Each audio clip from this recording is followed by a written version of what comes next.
Está começando mais um Entre Chaves, o seu podcast de desenvolvimento de software. E hoje a gente vai falar sobre um desafio do desenvolvimento na era da inteligência artificial, que é como eu desenvolvo com velocidade, com qualidade, com segurança, enfim, absorvendo os melhores benefícios, né, da velocidade, da produtividade que a IA nos traz, mas também sem perder, né, alguns princípios aí da engenharia de software. A gente fez um episódio bem recente sobre Vibe Coding, que a gente falou um pouquinho, né, sobre como transformar o Vibe Coding num Vibe Coding profissional ou num AI-driven development.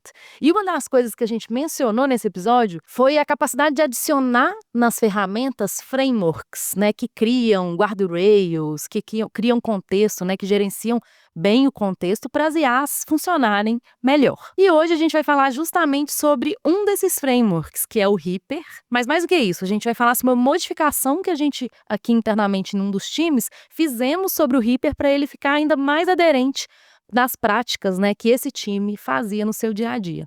Então, para falar sobre isso tudo, estamos aqui com o Luiz, como meu companheiro de bancada, que já foi host aqui do Entre Chaves algumas vezes. Sim, estamos junto aqui mais uma vez, Fernandinha. Oi, pessoal. Já participei algumas vezes já como convidado, como host, estamos aqui mais uma vez para mais uma conversa. E também estamos aqui com o Felipe e com o Rodolfo. Ambos aqui são desenvolvedores e bem entusiastas de IA, lideranças nos seus contextos, né? De inteligência artificial e tudo mais. Então, bem-vindos, Felipe. Bem-vindo, Felipe. Obrigado. Oi, pessoal. Bem-vindo, Rodolfo. Obrigado. Olá, é um prazer estar aqui de volta. Então, gente, para a gente começar essa conversa, acho que é legal retomar aqui por que, né, que a gente precisa desse tipo de coisa, né, de frameworks e tal, para adicionar a essas ferramentas, já que, poxa, Cursor, GitHub Copilot, Cloud Code, já são ferramentas muito boas, né, mas por que então que eu preciso ficar colocando, né, enfim, adicionando mais complexidade, né, como uns podem ver esse tipo de coisa, né? O fato é que essas ferramentas, elas são muito boas, mas às vezes para contextos corporativos, elas acabam falhando, que foi muito que a gente falou no episódio de Vibe Coding, né? Quando você não dá o contexto correto para a IA, quando você não coloca para ela, né, os limites que ela pode ir, ou os padrões corporativos que ela tem que seguir, ela vai alucinar com certeza. E os frameworks, o papel deles é justamente esse, de trazer, né, mais contexto, mas um contexto mais específico, mas né, ao mesmo tempo esses padrões, a parte de segurança, enfim. A intenção desses frameworks é justamente equipar essas ferramentas de IA com as coisas certas para que na hora que vá o código a ser gerado, né, ou a ser planejado, isso fique um pouco mais assertivo. Isso porque, como eu falei no início, né, quando a gente usa simplesmente o Vibe Coding, a gente tem um tanto de desafio. Como assim, né? Como que eu vou seguir os meus padrões de qualidade? Como que eu vou manter minhas decisões rastreáveis? Como que eu vou integrar a IA, né, aquela geração de código ao workflow que meu time já faz, né, o workflow ágil do meu time? Como que eu vou trabalhar com a divisão de papéis e responsabilidades dentro do meu próprio time? Como que eu vou evitar que a IA crie débitos técnicos sem eu ver? Enfim, né? Os desafios são enormes. E justamente acho que foi pensando em resolver esses problemas, né, que vieram os frameworks e mais do que isso, vieram aí as alterações, as customizações dos frameworks. E eu acho que é justamente nesse cenário que o Reaperflow, que é essa customização que a gente está trazendo aqui do Reaper, veio. Então, sem, né, mais enrolação aqui, sem mais delongas, queria que vocês dessem um contexto, para quem não conhece, do que é o Reaper. Primeiro, só fazendo um complemento ao que a Fernandinha falou muito bem aqui, eu acho que a gente já passou da fase onde o pessoal questionava se a IA funciona ou se ela não funciona. Só que apesar da gente já ter ciência que a IA funciona, a gente também tem ciência das limitações que ela ainda tem e talvez vai ter para sempre, não sei, aí é futurologia. Mas aí é onde entram esses frameworks de desenvolvimento auxiliado por IA para tentar resolver essas carências, essas deficiências que a inteligência artificial tem. E aí um dos que surgiu há algum tempo atrás, assim, bom lembrar também, quando eu falo de algum tempo atrás é pouco tempo, né? Porque a IA é algo muito novo ainda, ChatGPT, que foi quem gerou essa bagunça aí no mundo do desenvolvimento, é muito novo. Então, há algum tempo atrás surgiu uma ferramenta, na época ela surgiu somente para o Cursor, que é uma IDE que a gente já deve ter ouvido falar dela aí em algum momento, mas é uma ideia baseada no Copilot. Então surgiu o Reaper, no VS Code, perdão. Então surgiu o Cursor, mas a ideia do Reaper era estruturar a etapa de desenvolvimento auxiliado por IA em 5 etapas, que é o Research, o Innovate, o Plan, o Execute e o Review. Como que isso funciona na prática? Então, vou começar a fazer uma nova história, eu chamo o comando Research do Reaper, e aí ele vai entender meu código, vai entender a história que eu estou querendo desenvolver, vai ver o que eu já tenho, que eu preciso implementar do zero e mapeia isso. E aí, uma vez rodado esse primeiro comando, se o Reaper tiver alguma dúvida, ele questiona o usuário para ele entender também melhor isso, alguma dúvida que ele tiver ali nesse contexto. E aí, uma vez que eu passei por essa etapa, tem uma segunda etapa que é o Innovate. O que é o Innovate? A partir do momento que eu rodo esse comando, o Reaper vai trazer para mim algumas opções para resolver aquele problema que eu trouxe para ele. Então, ele vai gerar ali, sei lá, 3 alternativas de soluções para mim, e aí eu posso ir iterando ali em cima dessas propostas dele, até chegar na que mais me agrade. Se eu não gostar de nenhuma delas, eu posso também devolver essa negativa para ele, ele vai tentar ajustar, ele vai adaptar alguma coisa ali conforme o que eu for pedindo. E aí, a partir do momento que eu identifique, gostei dessa proposta aqui, é essa proposta que eu quero seguir, aí eu já passo para um próximo comando, que é o comando de Plan, onde ele vai planejar a implementação técnica daquela história. Então, ele vai identificar ali quais classes que ele vai mexer, quais funções, quais bibliotecas de terceiro ele vai precisar usar, etc. Então, ele vai fazer um refinamento técnico ali, que é um termo que a gente está acostumado aqui na DTI bastante, daquela história, para aí já deixar ela pronta para desenvolver. Importante ter em mente que até esse momento o Reaper não mexeu no código. Até então foi só planejamento de história, entendimento de contexto. E aí, então, o próximo comando é que efetivamente vai executar a modificação no código. Então, eu rodo o Execute, e aí ele vai implementar toda aquela modificação que eu planejei, que eu investiguei, que eu refinei junto com o Reaper, e aí ele vai efetivamente codar aquilo ali. E uma vez finalizado, o último comando do Reaper, o Review, que é onde ele vai revisitar a implementação que ele mesmo fez, e vai validar com os requisitos, com o que foi pedido lá no início, para ver se está tudo certinho, se está tudo batendo. E assim funciona o Reaper hoje no Cursor. Excelente explicação aí do Reaper. E acho que é interessante uma coisa que você falou, né, que foi criado por uma pessoa física, né, mas foi um framework que foi um dos pioneiros, eu acho, assim, que começou a estruturar um pouco mais, ou pelo menos, talvez não o primeiro, mas o primeiro que ganhou grande, né, apelo aí da comunidade, para criar, né, um fluxo um pouco mais estruturado com a inteligência artificial, que é justamente o que você descreveu, né, um fluxo realmente, um workflow, né, de como se trabalha com IA. Só complementando aqui, quem criou foi John Peterman 72. Que é mais conhecido como Peterman no fórum oficial do Cursor, da ideia do Cursor, né? Ou seja, é um usuário de comunidade. Ele não é um desenvolvedor do Cursor, ele não é igual você mencionou, não é de uma empresa grande. Ele é um usuário de comunidade que, assim, que criou algo, provavelmente, para uma dor pessoal. Geralmente, esses usuários de comunidade, assim, eu não aguento mais isso aqui, eu vou criar um negócio para mim. Criou e o negócio explodiu. É importante entender que provavelmente o que ele estava tendo é o problema que todos nós temos, que leva a gente a procurar algum framework de desenvolvimento. Que, tipo, beleza, eu estou usando IA, tá legal, tá funcionando, tá me ajudando, só que ela tá alucinando, tem hora que ela gera uns códigos, tá meio estranho, então eu preciso dar um jeito de melhorar isso. E aí ele criou esse framework, dá uma engessada na forma como a gente desenvolve com IA, mas tem seus benefícios. Essa era a minha próxima pergunta, era justamente sobre o ser engessado, né? E vamos primeiro falar do Reaper e depois a gente entra um pouquinho no Reaper Flow, que eu acho que essa pergunta também é válida para lá, que é justamente isso, né? Porque essas etapas que você descreveu, elas parecem muito bem estruturadas. Eu mesma, né? Eu já testei bastante o Reaper também. E uma das minhas percepções foi justamente essa, assim, poxa, mas sei lá, se eu tô interagindo ali com a IA, eu sou mais rápida do que utilizando esses comandos. E eu acho que isso pode realmente parecer para muita gente, poxa, esse negócio é meio burocrático. Para que eu vou ficar usando research se eu posso ir lá e falar assim, vamos pesquisar aqui esse problema comigo, ou sei lá, enfim. E aí, quais são as vantagens que vocês veem nesse sentido, assim? Vocês acham, né? Vocês acham que é engessado também? Foi exatamente a mesma percepção que eu tive no meu primeiro contato com o Reaper. Nossa, isso está muito burocrático, isso está muito chato, está muito moroso. É muito mais rápido, muito mais fácil eu chegar lá, faz uma tela de login do que eu Deixa eu passar ver o por... vibe coding, né? Exatamente. Tomando forma. Do que fazer 6 comandos diferentes, ter que explicar de uma série de formas diferentes ali. Nossa, e um negócio que me irrita, né, antes de você continuar, é que, pelo menos no Reaper padrão, na hora que você manda, sei lá, às vezes você nem pediu o barra research, você falou lá, faz a tela de login, mas como seu código já está instrumentado com o Reaper, aí ele começa assim, entrando na fase de research. Aí isso me irritava. Mas eu nem pedi pra você entrar na fase de research, o que você tá fazendo aí? Aí, enfim, essas coisas. É uma limitação do Reaper que uma vez você configura ele no seu repositório, é difícil você trabalhar sem ele, porque você tenta fazer um vibe code em freestyle ali, ele vai te forçar a entrar no Reaper.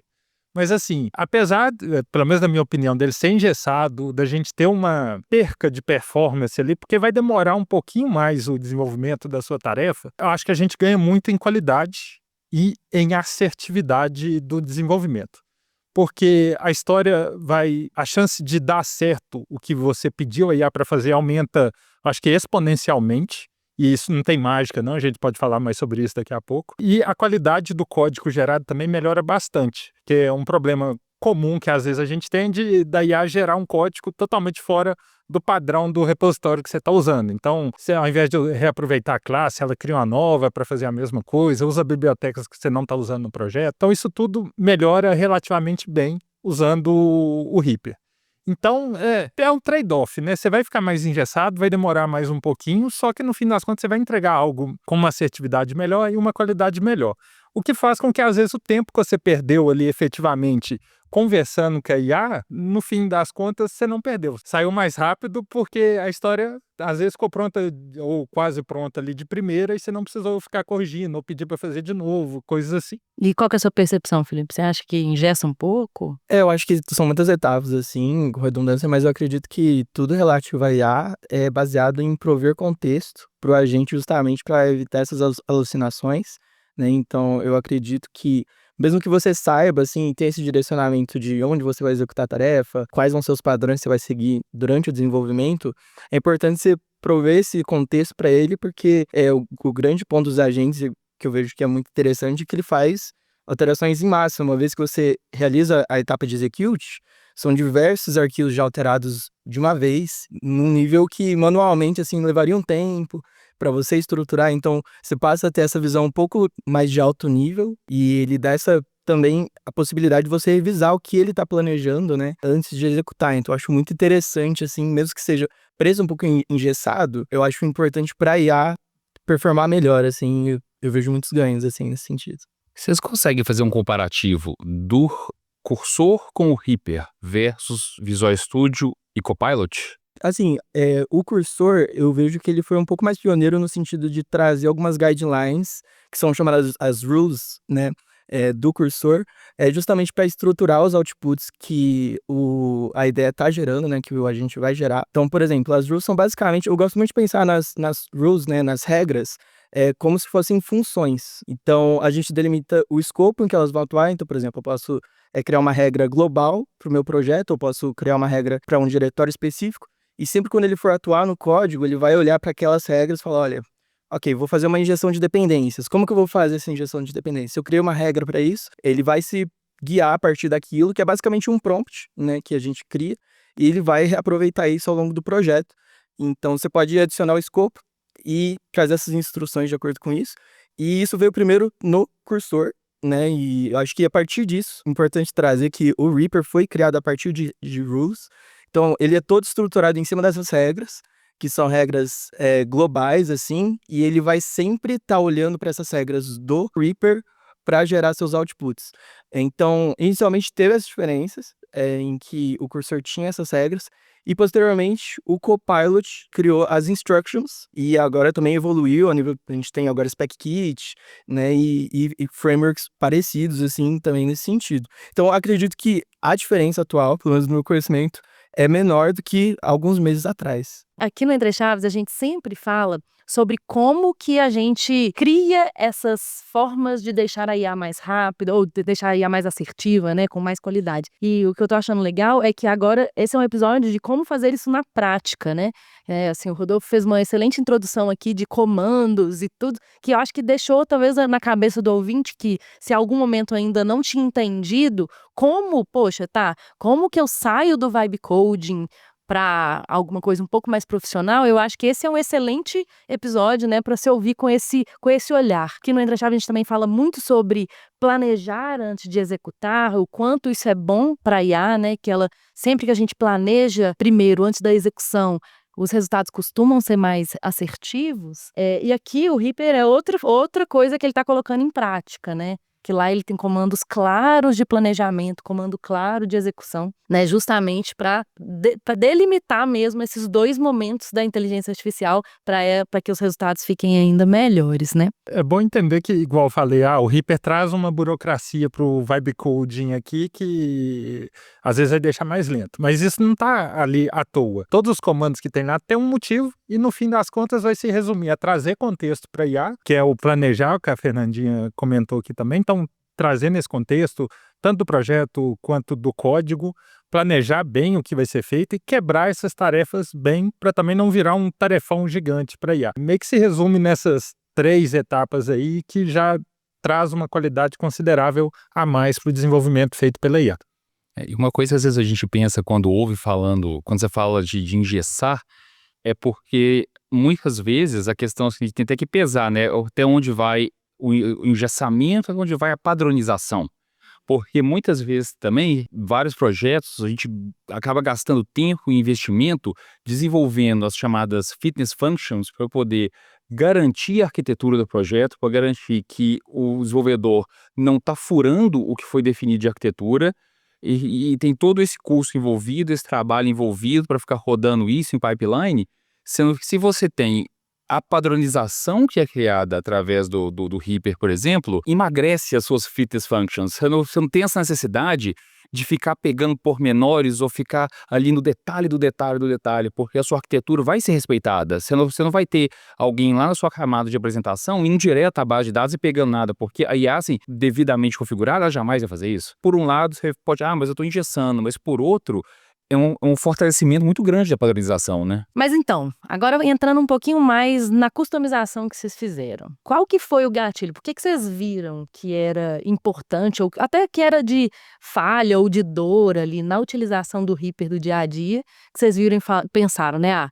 Parece que aqui cabe uma customização de certas coisas. O que gatilhou isso? Basicamente, no nosso contexto, né, começou pelos desenvolvedores líderes trabalhando com o cursor, e uma coisa que eu percebi foi justamente na hora de prover os ACs, né, os critérios de aceite da tarefa, que dependendo, né, também de como eu trazia, ele podia interpretar alguma coisa diferente. Uma das coisas que eu percebi com o Reaper, assim, e é que veio toda a ideia, né, aqui inserido na DTI, que é muito forte no Ágil, é justamente de fazer com que ele tenha a cara um pouquinho mais próxima do DTI Flow, né, por isso que se chama Reaper Flow. Então, basicamente, eu pensei, poxa, e se a gente tivesse uma etapa em que ele pudesse, primeiro, pegar todos esses, todo o contexto do ticket direto do Gira, porque no contexto do nosso time a gente utiliza a Atlassian, né, então criou essa primeira fase, assim, que a gente pega esses dados do ticket e, posteriormente, tem ainda uma fase de validação funcional em que ele pode pegar, né, esses ACs, ele vai fazer perguntas, né,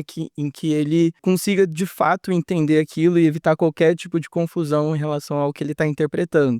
Então, essa é uma fase que não existe no Reaper original, que ele basicamente vai pegar esses dados iniciais e vai tentar, né, elucidar qualquer ponto de dúvida, e é muito interessante, tanto o desenvolvedor pode se beneficiar com isso, quanto o próprio agente, já que às vezes ele faz perguntas que o próprio desenvolvedor às vezes não tinha ciência, assim, olha, tem esse cenário aqui, é uma dúvida muito válida, E aí que veio toda a ideia da gente utilizar a ferramenta no nosso próprio fluxo de trabalho, assim, né? Então, por exemplo, a gente tem os ritos aqui, né? A gente tem o refinamento funcional, a gente realiza refinamento técnico, também é um dos ritos do nosso time.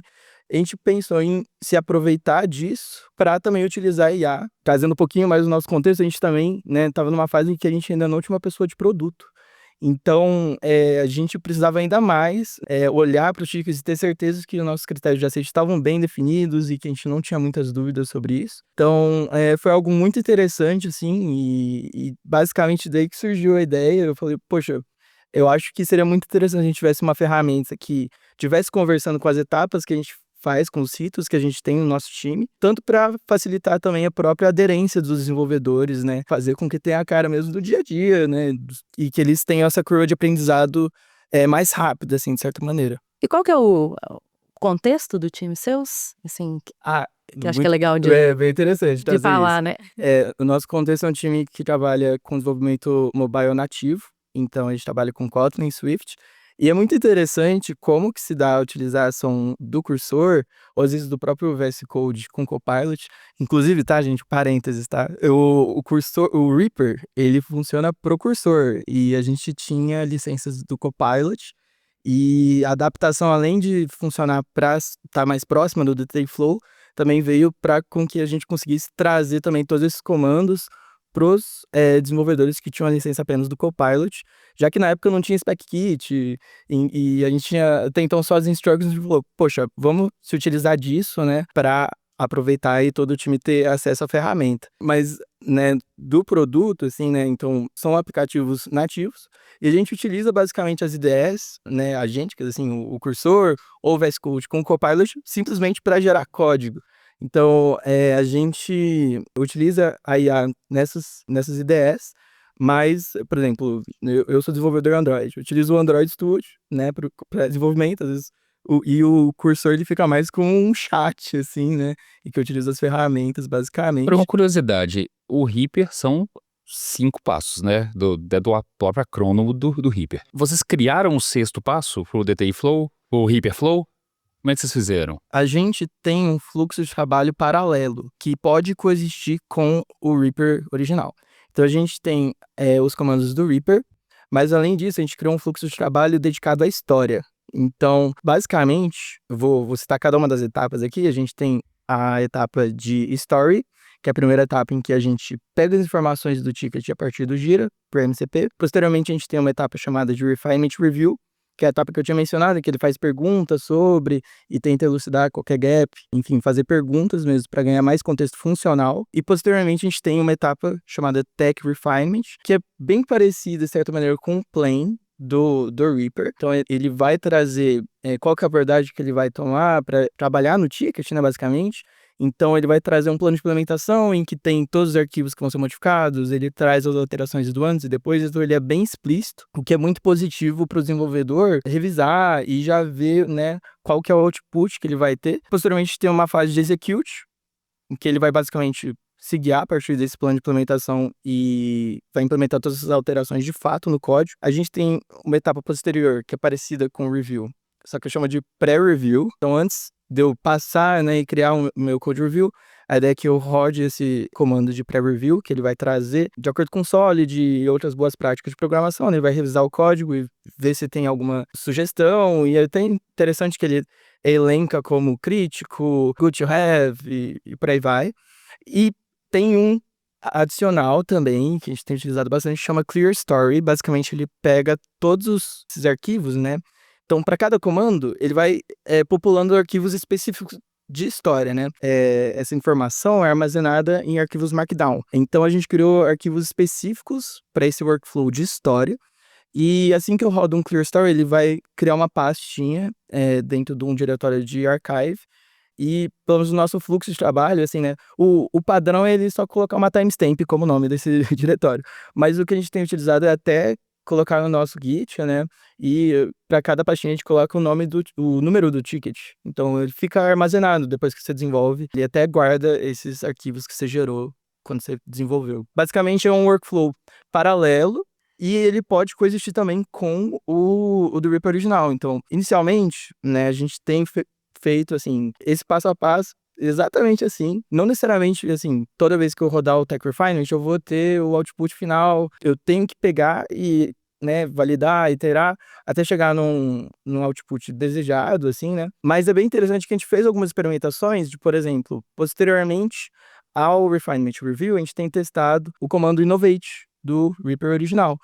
E tem sido interessante, assim, né, para ele explorar alternativas, assim, antes, e aí depois você pode rodar um Tech Refinement para ele ir mais no detalhe mesmo. Então, assim, eles podem coexistir e a gente tem visto muitos benefícios nesse sentido, assim. Então, é basicamente um fluxo paralelo, mas não excludente. Ele consegue coexistir com o do Reaper original. É legal, né? Porque você foi descrevendo algumas etapas e acho que é legal para o nosso ouvinte que não conhece bem o DTI Flow, né? A gente aqui na DTI, a gente tem um processo de desenvolvimento de software, um flow que a gente chama de desenvolvimento, que ele trata quase como se fosse do ciclo de vida, né? De uma história, em que a gente tem o refinamento funcional dessa história, o refinamento técnico, né? Depois aí tem o repasse da história, enfim, né? Tem algumas coisas ali de testes, o próprio desenvolvimento. E temos também, né, além de garantias de qualidade ali de auditoria de código e de code review, validações em dupla. Então, você foi falando em alguns desses passos, né, que são passos que já são bem conhecidos pelos nossos times, desse ciclo de vida, desde que a história nasce até a hora que a história é entregue, né, sei lá, ela é dada como done, né, no board, para dentro de uma ferramenta de IA, justamente para ajudar o desenvolvedor a acelerar aquele processo já dentro da ideia dele, né, então isso é muito legal. Pois é, inclusive, quando a gente concedeu, assim, a ferramenta, a gente pensou até em já criar um comando de test cases, né? Foi por uma opção do time mesmo. A gente viu a necessidade da gente fazer isso de forma manual mesmo, para o time ser uma ferramenta, né, que o time utilizasse para compreensão de história, porque a gente vê uma coisa muito importante de ressaltar é que esses frameworks eles têm um ganho muito grande, mas eles não excluem a validação humana, né? Ah, com certeza. Então a gente quis muito ressaltar muito a importância da gente ter essas etapas feitas manualmente, com outro desenvolvedor. Todo esse framework ele é passível de customizações e, assim, a primeira versão, primeiro tinha comando de test case, mas foi removido. Mas, assim, os times que, né, contextos que verem como uma ferramenta interessante, assim, pode customizar também para adicionar. Pegando um gancho no que você acabou de falar também, você falou, a IA precisa da validação humana. Eu diria que com o Reaper Flow vai muito antes. O Reaper Flow, se você não tiver uma história bem escrita, ele não vai funcionar. Então, assim, na verdade, o input humano tem que ser bem dado. Você tem que saber o que está pedindo para a IA. A IA não faz mágica. Se a história estiver errada, a história estiver mal escrita, parou por aí. Então, a necessidade da gente saber o que está fazendo, da gente entender o que está fazendo, saber o que está pedindo. Porque não adianta você escrever uma história errada, uma história sem detalhes, sem nenhuma parametrização, sem critérios de aceitação bem escritos, aí roda o Reaper Flow, mas o negócio está errado. Você vê, peraí, lê a história, ele está fazendo o que está na história, então vamos um passo antes. Então, acho que isso também é muito importante ressaltar. No final das contas, os frameworks podem até ajudar, né? O próprio Felipe mencionou o comando, né, que eles usam para dar um refinement review, né, que é de ficar perguntando para você assim, ó, se você não sabe exatamente, eu vou te fazer umas perguntas, que aí pelo menos você fica mais claro. Então, assim, né, apesar dos frameworks ajudarem, eu acho que a intenção, a gente pelo menos ter clareza da intenção continua sendo extremamente importante, né? E também, claro, como o próprio Felipe falou, o humano no loop ele vai continuar ainda, pelo menos, existindo, né? Então, assim, a revisão do código, importantíssimo, né? Assim. E vocês ficam, né, na prática, aí, usando IA, né, ostensivamente nos projetos, aí uma curiosidade minha, assim, nos tempos pré-IA, tinha que escrever realmente o próprio código. Muitas vezes, assim, beleza, escrevi, publiquei, tá em produção. Deu um problema, eu conheço o código, eu sei o que tá escrito, eu sei onde que eu tenho que ir, eu sei onde que provavelmente o erro tá aqui. Eu vou lá, acho conserto. Vocês acham que isso, com a utilização desses frameworks, mudou? É aquela coisa assim, é tanta coisa gerado, até porque quando você está desenvolvendo código é mais demorado, você bate mais, você fixa mais. Às vezes você produz um volume de código tão grande, tão rápido, que na hora que o trem acontece, fica assim, não sei nem onde eu começo. Vocês já viram esse tipo de coisa acontecer? Vocês acham que não, que isso não acontece? O que vocês pensam sobre isso? Para mim é um dos talvez se é que pode-se dizer assim, pontos negativos de utilizar IA, porque bem ou mal, na época pré-histórica ali, antes de IA, Como os maias faziam. como os maias faziam, você ficava ali 2 dias, 3 dias, uma semana, com a mesma classe, com a mesma função aberta nessa tela ali mexendo. Então, eventualmente, você conhecia o código todo, você sabia tudo que tinha ali, cada vírgula que tinha. Como aumentou o volume de código hoje em dia, a gente perde esse controle. Por mais que a gente fale com todo mundo, force as pessoas, você precisa revisar o código que a IA gerou, entenda o que a IA está gerando, não sai subindo automaticamente, porque é muito tentador quando você está ali fazendo vibe coding, você já ir comitando tudo que a IA gerou e você já vê aquilo ali funcionando em produção. Mas a gente já viu que esse não é o melhor caminho a seguir, pelo menos profissionalmente. Se você quer fazer num projeto particular, beleza, mas profissionalmente não recomendo. E só para fazer a conta assim, né, a conta rápida, vamos supor que usando o Hyperflow a gente consiga dobrar a produtividade do desenvolvedor. Um time hoje que tem 3 devs, em uma semana vai produzir o que 6 devs produziriam em uma semana de código. Não dá mais para ter essa questão de tô com tudo na cabeça. Às vezes o que eu tô produzindo com a IA, às vezes não vai estar na minha cabeça. Imagina que tem outros 2, 3 devs produzindo o dobro do que eles produziriam com a IA. Até voltando uns passos atrás, entra na questão engessar ou padronizar. Então, se já que está padronizado, vários furos que aconteceriam manualmente não vão acontecer. Por esse lado, como está sendo produzido um volume de código muito grande e isso está em parar em produção, é um bom custo a se pagar ter esse pequeno engessamento para diminuir a chance desse problema em produção, né? E já pegando outro gancho também de outra pergunta, como é que fica hoje no Hyperflow o desenvolvimento de testes hoje? Tanto testes unitários como testes de integração, às vezes projetos que, por exemplo, tem um projeto que eu tenho o Postman, o Bruno, ou tem teste de integração, isso é facilmente configurável para que, uma vez que ele desenvolveu a história, ele já altere os testes unitários, ele desenvolva teste no Postman para mim, ele já faça um teste de integração, isso é fácil também de configurar? Só antes de você responder a pergunta, Luiz, deixa eu só comentar um negocinho que você falou antes, só pra gente não perder o fio, porque eu acho que isso é realmente uma mudança totalmente de mentalidade, assim, né? Como o Felipe falou, que eu conto também com a IA para resolver os meus problemas, né? No passado aqui, como que eu resolvi um problema? Ou eu lembrava exatamente qual que era a classe, qual era, ou eu chegava lá na interface, olhava mais ou menos o que era, ficava buscando, mas sempre eu, né, manualmente fazia, ia lá buscando e tentando tracear, né, o problema. E agora é uma mudança realmente de mentalidade, né, de como que eu resolvo o problema. Se a IA que está gerando código, a IA também, ela tem que me ajudar a resolver os problemas, né? E aí eu queria trazer um outro negócio aqui que era só de comentário mesmo, é que o ciclo de desenvolvimento, que é o que a gente está falando do próprio Dataiflow, do Hyperflow, né, esse ciclo da história, ele tende a ser muito mais rápido mesmo, né? A própria AWS lançou um paper já tem algum tempo falando sobre a diminuição das sprints, né, para bolts que eles chamaram lá, que em vez de ser, né, a sprint atual, a gente tem, né, normalmente sprint de 2 semanas, que o bolt, né, que é a entrega de valor ali, viria para horas, né, ou dias no máximo. Então, assim, tudo isso muda mesmo, né? Dado este pequeno corte, vamos voltar para a sua pergunta dos testes unitários. Então, aqui, em alguns contextos que eu testei, até um paradigma diferente também no desenvolvimento da história, em alguns times que tinham o MCP do Playwright configurado, que era times web. Playwright, para quem não conhece, é uma ferramenta para teste end-to-end. Então, eles lançaram o MCP há algum tempo atrás. Então, esses times que tinham o MCP configurado no projeto, o Hyperflow, depois de fazer o desenvolvimento da história, ele também ia lá e validava a história a nível de usuário. Então, eles emulavam o usuário navegando na aplicação e testava a modificação que ele acabou de fazer. Então, traz também um novo paradigma ali para o desenvolvimento, né? Que você já está desenvolvendo, a própria IA desenvolveu, testou, e se ela encontrar algum erro, ela já corrige, já entrega o negócio testado e funcionando. Foi o que você acabou de falar. Então, assim, a própria IA está desenvolvendo, então a própria IA está te ajudando a resolver os problemas. Saber usar a IA bem configurada, bem delimitada, em tudo é o que vai fazer a diferença entre o vibe coding, tipo assim, faz o aplicativo bonito para mim.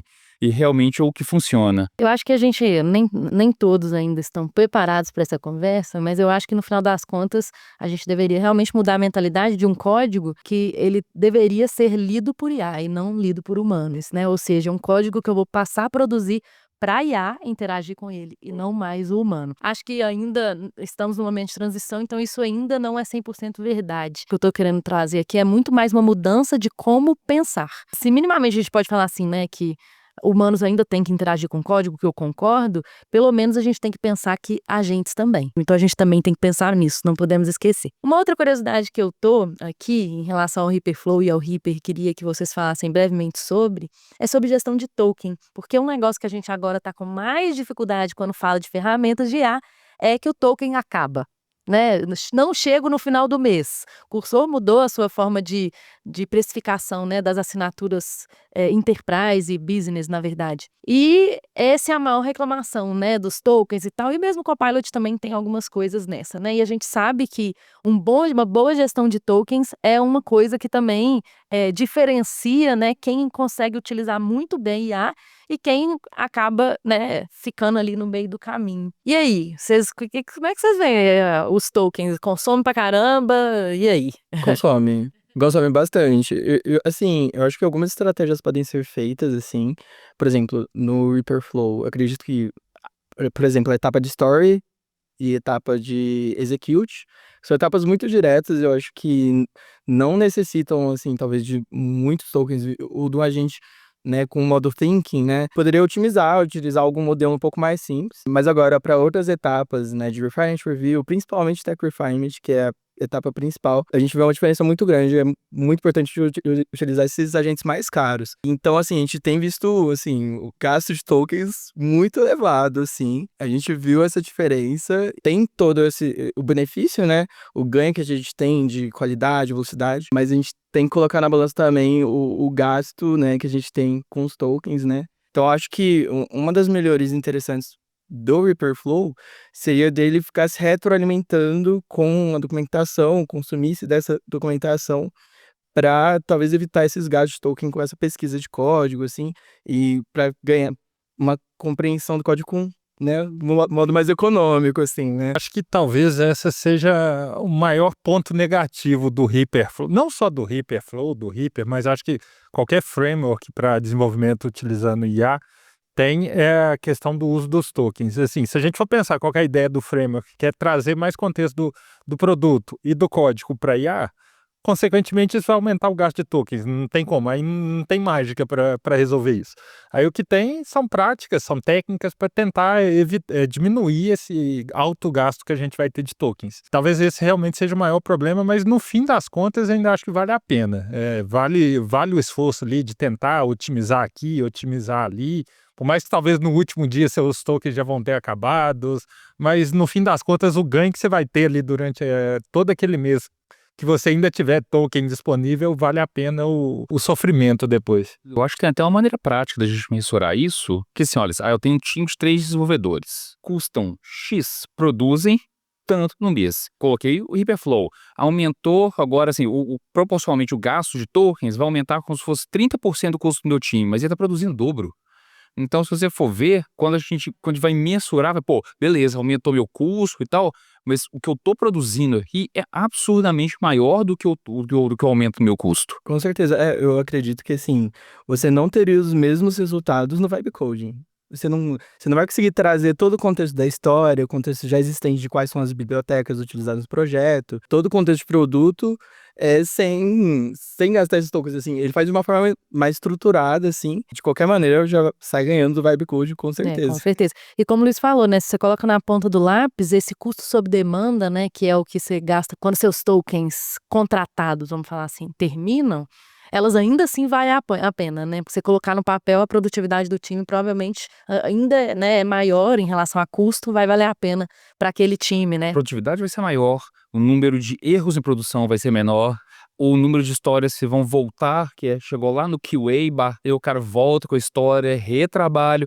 Quando a gente começa a colocar tudo isso na ponta do lápis, com certeza o token ainda vale a pena, é ainda barato. E eu concordo 100%. Eu acho que às vezes só é difícil, porque, né, assim, aquelas múltiplas variáveis que a gente sempre trabalha, o ambiente é sempre complexo, né, a gente tá, né, times são complexos, ambientes de produção de software são, né, são ambientes complexos, então nem sempre a gente consegue reduzir a um fator quando existe uma mudança, né, mas eu concordo 100% com isso que você está falando, que é colocar na ponta do lápis e tentar ver o quanto que o retorno do investimento provavelmente vale a pena, né, de ter essas assinaturas, enfim, até com mais orçamento mesmo, né, para essas ferramentas darem os seus melhores, vamos falar assim. Bom, gente, então acho que é isso, foi uma conversa muito, muito, muito legal, né, espero que vocês aí que estão nos ouvindo até agora tenham aprendido um pouquinho sobre o Reaper, sobre o Reaper Flow, né, se sintam inspirados para fazer coisas semelhantes, né, e é isso aí. Até mais, tchau, tchau. Tchau, pessoal. Obrigado.